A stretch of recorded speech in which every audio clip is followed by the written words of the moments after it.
Good morning, all dear students. Today we are going to discuss about the idea of Satyagraha.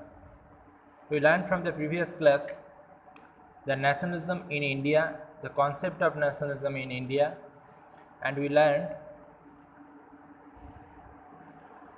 the First World War, Khilafat, and non-cooperative movement. Now we are going to discuss about the idea of Satyagraha. देखो, सत्याग्रह जो Mahatma Gandhi start किया था उसका बारे में यहाँ पर बताया गया है। पहले इंडिया में कैसे नॉन कोऑपरेटिव मूवमेंट हुआ था और फर्स्ट वर्ल्ड वॉर का situation during the time of 1914 to 1918, the changes in this timing period and all movement related in this timing period, the Khilafat movement, non cooperative movement and the idea of satyagraha. यहाँ पर देखो, सत्याग्रह जो है वो बहुत ही important जगह है। यहाँ पर महात्मा गांधी का एक इम्पोर्टेंट रोल है, जहाँ पर ऑल सत्याग्रह का जो पर्सपेक्टिविटी बताया गया है, क्या क्या हुआ था यहाँ पर और क्या इम्पोर्टेंसिटी है इस जगह का। सबसे पहले द आइडिया ऑफ सत्याग्रह। जिस टाइमिंग में ब्रिटिश रूल इनको कैप्चर कर लिया था, इंडिया में इंग्लिश ईस्ट इंडिया कंपनी का जो रूल रेगुलेशन है वो रेगुलेटेड था। सोसाइटीज़ में चेंज देखा गया था, technological, economical and all ever changes देखा गया था, और उसका इफेक्ट क्या होता है, उसका इम्पोर्टेंसिटी क्या है, वो टोटली यहाँ पर बताया जाएगा। द आइडिया ऑफ सत्याग्रह, सत्याग्रह का बारे में यहाँ पर बताया गया है, क्या इसका इम्पोर्टेंसिटी है, आइडिया क्या है सत्याग्रह का। Mahatma Gandhi return of India in January 1915। Mahatma Gandhi India में रिटर्न किया था कि कौन सा टाइमिंग में, 1915 में, जनवरी, from the month of January 1915। जिस टाइमिंग में महात्मा गांधी इंडिया आया था उस टाइमिंग पीरियड से टोटल यहाँ पर बताया गया है क्या क्या किया था, उसका इम्पोर्टेंसिटी क्या है, सत्याग्रह क्या है एक्चुअली, वो जगह भी यहाँ पर बताया गया है। देखो, मतलब महात्मा गांधी इंडिया में उसका बॉर्न नहीं हुआ था, ये जगह बताया जा रहा है। As you know, he had come from South Africa where he had successfully fought the racist regime with the novel methods of mass agitations which he called सत्याग्रह। सत्याग्रह किसको बोला जाता है, राइट। पहले वो अफ्रीका, साउथ अफ्रीका से belong किया था। South Africa में क्या मतलब किस काम से वो इंक्लूड किया था, वहाँ पर क्या काम किया था साउथ अफ्रीका में, रेसिस मूवमेंट। मतलब यहाँ पर ब्लैक पीपल और वाइट पीपल का जगह बताया गया है। अफ्रीका में एक प्रॉब्लम चल रहा था उस टाइम में, रेस लेके, पर्टिकुलरली रेस को लेके, ह्यूमन रेस जो है, जिसमें ब्लैक कलर का जो पीपल रहता है जिसका, और वाइट कलर का जो की स्किन रहता है बॉडी का पीपल का, उसमें जो भेद था, डिफरेंसेस था, उसको दूर करने के लिए महात्मा गांधी साउथ अफ्रीका में मूवमेंट का सिलेक्शन किया था। देन वो इंडिया में बैक किया। इस कारण से इंडिया सत्याग्रह का स्टार्ट किया। The idea of satyagraha emphasize the power of truth and the need to search for truth. Satyagraha जो टर्म है उसका मीनिंग क्या है, emphasize the power of truth, मतलब सच का जो एनर्जी है, सच का जो ट्रूथ का जो एनर्जी है, ट्रूथ का जो पावर है, उसी को सत्याग्रह बोला जाता है। ट्रूथ का जो एनर्जी है, आइडिया जो है, उसी को सत्याग्रह बोला जाता है। उससे क्या होता है, सर्च फॉर ट्रूथ, ट्रूथ को सर्च किया जाता है। सच्चाई जो है वो सबका लिए रहना चाहिए, सच्चा काम होना चाहिए, इसी को सत्याग्रह बोला जाता है। It suggested that if the cause was true, if the struggle were against injustice, then physical force was not necessary to fight the oppressor। किसी भी फाइट्स का लिए, वार का लिए फिजिकल फोर्स ही सबसे इम्पॉर्टेंट नहीं है। Physical force means human power. Human power जो है, मतलब जिसका पास वार ज़्यादा है, गन ज़्यादा है, वही ज़्यादा, जिसका पास ज़्यादा वेपन है, वो ज़्यादा शक्तिशाली नहीं है, वो ज़्यादा पावरफुल नहीं है। पावर का लिए क्या चाहिए, ह्यूमन मेंटेलिटी चाहिए, ह्यूमन माइंड चाहिए, जहाँ पर सच्चाई का हर काम होना चाहिए। मतलब जहाँ पर प्रॉब्लम हो रहा है, गलत काम हो रहा है, उसको हटाना चाहिए, उसको रुकना चाहिए। इसी का जो कॉन्सेप्चुअलिटी है इंजस्टिसाइज में, सत्याग्रह इसी को बोला जा रहा है। Without seeking vengeance or the being aggressive, a satyagrahi could win the battle through non-violence। एक सत्याग्रही जो है वो एक वार को क्या करता है, वार में मतलब इन्वॉल्व होता है विदाउट किसी भी हथियार को लेके, विदाउट किसी भी हथियार और वेपन्स को लेके वो एक वार में इन्वॉल्व होता है। People including the oppressor had to be preserved to see the truth instead for bringing force accept truth through the use of violence। जहाँ पर क्या होता है वो लोग मतलब वायलेंस मतलब बहुत सारा पॉपुलेशन एक साथ इकट्ठा होके वो लोग आंदोलन जिसको बोल सकते हो आंदोलन का पथ लेता है और वो लोग क्या करता है एक साथ होके एक टीम होके एक मूवमेंट का तरफ आगे बढ़ता है। By this struggle truth was born to ultimately triumph। Mahatma Gandhi believed that the dharma of non-violence could until the Indians। Mahatma Gandhi Indian people को बताया कि मतलब किसी भी वार का लिए हथियार ही सबसे ज़रूरी नहीं है, सबका एक मेंटलिटी चाहिए, इकट्ठा होना चाहिए, सब लोग एक होना चाहिए, तभी किसी भी आंदोलन को किया जा सकता है। विदाउट किसी भी आंदोलन नहीं होगा। ठीक, मतलब यहाँ पर देखो पर्टिकुलरली बताया गया है कि सत्याग्रह क्या है। एक साथ यहाँ पर एक बुक में देखो एक जगह दिया गया है, तो उन लोग का एक फ़ोटो दिया गया है। यहाँ पर फ़ोटो में बहुत दूर से बहुत ज़्यादा लोग एक साथ आ रहा है, फिर एक साथ सब मूवमेंट का तरफ बढ़ रहा है। मतलब ब्रिटिश जो रूल है, ब्रिटिश जो रेगुलेशन है, जिसका इफ़ेक्टिवनेस ऑल इंडिया को मतलब हानि कर रहा है, ऑल इंडिया का नुकसान कर रहा है, तो उसको हटाना है। इसलिए हम सारे रेसेस को, सारे कास्ट को एक साथ होना है, सब लोग भारतीय है, ये विचार सबका मन में लाना है और किसी भी वार में इन्वॉल्व होना है। हथियार ही सबसे ज़्यादा इम्पोर्टेंट नहीं है, सब लोग का एक मेंटेलिटी, फिक्स मेंटेलिटी सबसे इम्पोर्टेंट है। After arriving in India, Mahatma Gandhi successfully organised Satyagraha movement in various place. India में आने के बाद महात्मा गांधी जो है वो सक्सेसफुली ऑर्गेनाइज हर जगह में किया था, सत्याग्रह मूवमेंट किया था इंडिया का अलग अलग जगह, इंडिया का जो अलग अलग प्लेस है। इंडिया में आने के बाद महात्मा गांधी हर जगह में सत्याग्रह आंदोलन में इन्वॉल्व हुआ था। In 1917 he travel to Champaran in Bihar to inspire the peasants to struggle against the oppressive plantations system. वो 1970 में टाइम पीरियड को अंडरलाइन करके रखो बुक में, सब जगह बहुत इंपॉर्टेंट है। 1917 में क्या किया था, वो ट्रैवल किया था चंपारण, बिहार, चंपारण में गया था। वहाँ पर सत्याग्रह मूवमेंट सबसे पहले किया गया था। कहाँ पर? बिहार का पास चंपारण में। Inspired the peasants, peasants means जो मतलब स्मॉल फार्मर है, उसको लेके struggle against the oppressive plantation systems. Plantation system को जो कटिंग हो रहा है, फॉरेस्ट को काट कर कटिंग कर रहा है, इससे किसका नुकसान हो रहा है? इंडिया का जो पीपल है उसका नुकसान हो रहा है, क्योंकि फॉरेस्ट को मादर का साथ इमेजिन किया जाता है। अगर पेड़ नहीं रहेगा, गाछ मतलब किसी भी प्लांट्स नहीं रहेगा, तो हम लोग का ज़िंदगी क्या हो जाएगा, मतलब प्रॉब्लम का सम्मुखीन हो जाएगा, बहुत बड़ा प्रॉब्लम आ जाएगा। बारिश नहीं होगा, मतलब ड्रॉट हो जाएगा और पूरा कंडीशन ख़राब हो जाएगा, पॉल्यूशन हो जाएगा चारों तरफ। इसलिए उसको सेफ रखने के लिए महात्मा गांधी पीजेंट्स को लेके क्या किया था, मूवमेंट का तरफ आगे बढ़ा था, जिसको सत्याग्रह बोला जाता है। ये चंपारण में हुआ था, जो बिहार का सराउंडिंग प्लेस है, बिहार का पास है। टाइमिंग पीरियड को याद रखो, 1917 में। Then in 1917 he organized a satyagraha to support the peasants of the Kheda district of Gujarat. Then उसके बाद क्या किया था, वो गुजरात में जाके केंदा डिस्ट्रिक्ट में भी सत्याग्रह किया था। Affected by crop failure and a plague epidemic, इसका जो इफेक्टिवनेस क्या हुआ था, क्रॉप उस टाइमिंग में गुजरात में नहीं हुआ था, एक इपीडेमिक कंडीशन चल रहा था। The peasants of Kheda, the peasant of Kheda could not pay the revenue. इस कारण से खेदा एरिया जो है गुजरात का इंपॉर्टेंट प्लेस है। जो पीजेंट्स है, पीजेंट्स मीन्स स्मॉल फार्मर्स जो है वो रेवेन्यू नहीं दे सका।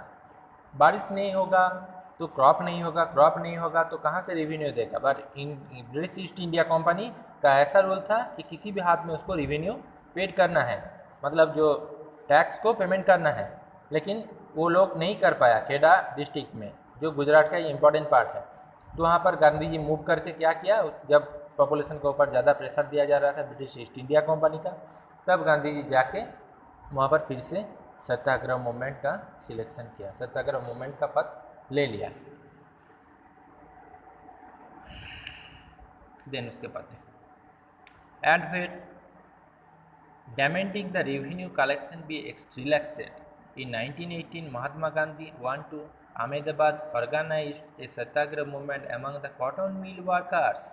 Then उसके बाद 1918 में एक टाइमिंग बहुत ही इंपॉर्टेंट, 17 टू लेके 18 तक देखो अलग अलग जगह में। 1918 में उसके बाद अहमदाबाद गया गांधी जी, वहाँ पर भी क्या हुआ था, कॉटन मिल वर्कर्स जो है उसका ऊपर प्रेशर दिया जा रहा था, इसलिए वहाँ पर भी जाके वो सत्याग्रह का सिलेक्शन किया।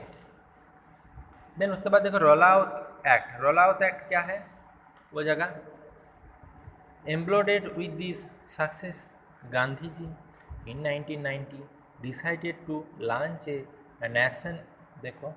Nation wide satyagraha against the propose Rowlatt act 1919। Gandhi ji जो है वो रोलाउत एक्ट मतलब उस टाइमिंग में प्रोपोज पास किया 1919 में, उसका बार बार सत्याग्रह करने का बावजूद एक एक्ट ब्रिटिशर जो है वो एक्ट पब्लिश्ड हुआ। This act had been hurriedly passed through the Imperial Legislative Council despite the united opposition for the Indian members। जो इंडियन मेंबर्स में यूनाइटेड स्टेट का अपोजिशन काम कर रहा था, वो लोग का प्रेशराइजेशन की वजह से empirical legislative council despite empirical legislative council जो है उसका थ्रू रोलाउत एक्ट का मतलब एक्ट पास हुआ। It gave the government enormous power to reprisal political activities and allowed determination of political prisoners without trial for the 2 years। जितना सारा political मतलब preservative था सब लोग मिलके वहाँ पर 2 साल का एक नया न्यू एक्ट पास किया जिसका नाम है Rowlatt act. Mahatma Gandhi wanted non violence civil disobedience against such as the unjust laws. Mahatma Gandhi जो नॉन वायलेंस वार जिसमें मतलब ज़्यादा हल्ला नहीं होगा, वार नहीं होगा, बट सब लोग आंदोलन का पथ सिलेक्शन करेगा, ऐसा उसका परसेप्शन था। Which would start a battle on 6 अप्रैल। ठीक, 6 अप्रैल में एक बैटल स्टार्ट हुआ। देन उसके बाद देखो यहाँ पर बताया गया है महात्मा गांधी ऑन सत्याग्रह, एक बॉक्स में बताया गया है यहाँ पर टोटली इसका बारे में बताया गया महात्मा गांधी और सत्याग्रह क्या था। It is said the passive resistance that it the weapon or weak but the power which is the subject the article to use only the strong। यहाँ पर किसी भी हथियार का यूज़ नहीं किया जाएगा, वायलेंस का यूज़ नहीं किया जाएगा, लेकिन पावर जो है वो सबका लिए सेम रहेगा और उसका यूज़ करके सब लोग का एक होके एक मूवमेंट का सिलेक्शन किया जाएगा, इसी को सत्याग्रह बोला जाता है। देन उसके बाद देखो 13 अप्रैल में क्या हुआ था। On 13 April, the infamous Jallianwala Bagh हत्याकांड इंसिडेंट took place। 13 अप्रैल में क्या हुआ, जालियनवाला बाग इंसिडेंट, वो एक इम्पॉर्टेंट पार्ट है ऑल इंडियन हिस्ट्री में, सबसे इम्पॉर्टेंट जगह में ये भी एक इम्पॉर्टेंट इंसिडेंट है। क्या हुआ था जालियनवाला बाग इंसिडेंट में। On that day, a large crowd gathered in a enclosed ground of Jallianwala Bagh. एक लार्ज क्राउड, बहुत ज़्यादा पॉपुलेशन को इकट्ठा किया गया था। जालियनवाला बाग का जो ग्राउंड है वहाँ पर बहुत सारा पॉपुलेशन को इकट्ठा किया गया था इस इंसिडेंस का purpose. Some came to protest against the government new repressive measures. कुछ लोग था जो प्रोटेस्टेंट अगेंस्ट काम कर रहा था, गवर्नमेंट के अगेंस्ट काम कर रहा था। Other had to come attend the annual Baisakhi fair. उस टाइमिंग में एनुअल मतलब साल में जो बैसाखी फेयर होता है वो होने का टाइमिंग था, उस काम में बहुत लोग इन्वॉल्व था। Being from outside the city का साइड मतलब आउटसाइड एरिया से many villagers were unaware the martial law that had been imposed. बहुत लोग सोचा था वहाँ पर बैसाखी प्रोग्राम होगा, बहुत लोग सोचा था वहाँ पर मार्शियल लॉ जो है वो पब्लिश किया जाएगा। Dyer enter the area, Dyer enter में प्रवेश किया मतलब इन किया, पहुँचा। ब्लॉक्ड द एग्जिट पॉइंट्स, वहाँ पर घुसने का जगह को ब्लॉक कर दिया, वहाँ पर आने का जगह जो है ग्राउंड में आने का जगह उसको ब्लॉक कर दिया। And open fire on the crowd, और टोटली फायरिंग करने का ऑर्डर दे दिया उसका जो मिलिट्री टीम था उसको। किलिंग हंड्रेड्स, 100 लोग का डेथ हो गया। His object as he declared later was to produce a martial effect, उसको डिक्लेयर कर दिया गया एक मार्शल इफेक्ट का तरफ। The create in the minds of satyagrahi a feeling seize the terror and where, जितना सारा सत्याग्रही था उसको उसका मौत हो गया, और उस इंसिडेंट्स को जालियनवाला बाग नाम से फेमस जाना जाता है। As the news of Jallianwala Bagh spread, crowd took the street in many north Indian towns.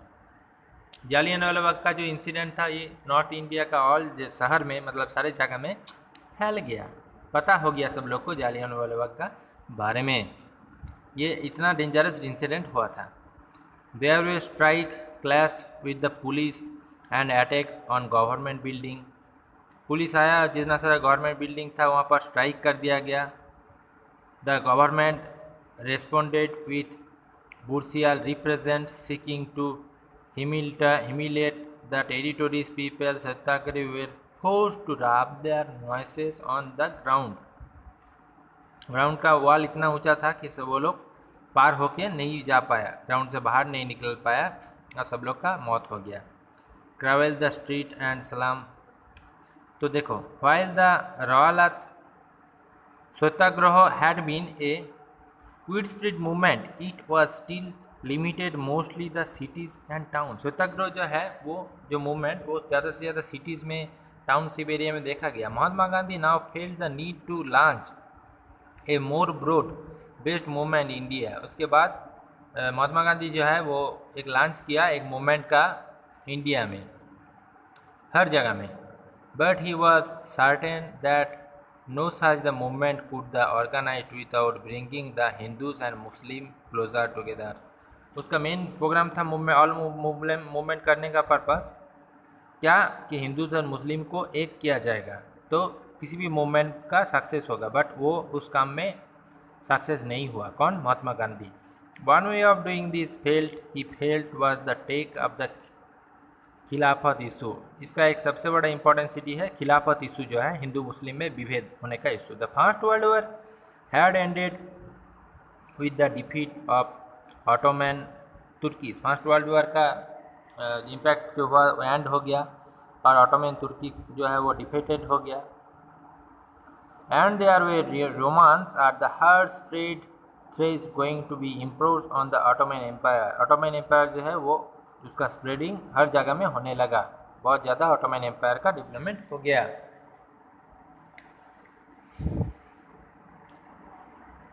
इसका बाद जो जगह है वो तुम लोग को मैं नेक्स्ट क्लास में डिस्कस करूँगा। नॉन कोऑपरेटिव मूवमेंट जो है उसका जगह वो क्या है, उसका इम्पोर्टेंसिटी क्या है, ठीक। In this famous book non cooperative movement क्या है, हिंद स्वराज 1909 में Mahatma Gandhi declared that the British rule was established in India with the cooperation of Indians. He had survived only become the cooperations. If India referred the cooperation British rule wouldn't the non cooperative movement क्या होता है India में Mahatma Gandhi publish किया स्वराज का एक book, उसमें क्या लिखा था कि ब्रिटिश का सारे सामान जो है एलिमेंट जो है उसको त्याग करो, उसको इंडिया से हटाओ, उसका यूज़ कोई मत करो, तब वो इंडिया को छोड़ेगा। उसके अदरवाइज किसी भी स्कोप नहीं है ब्रिटिश को इंडिया से हटाने का, ठीक। Thank you. मैं नेक्स्ट क्लास में तुम लोग को डिस्कस करूँ।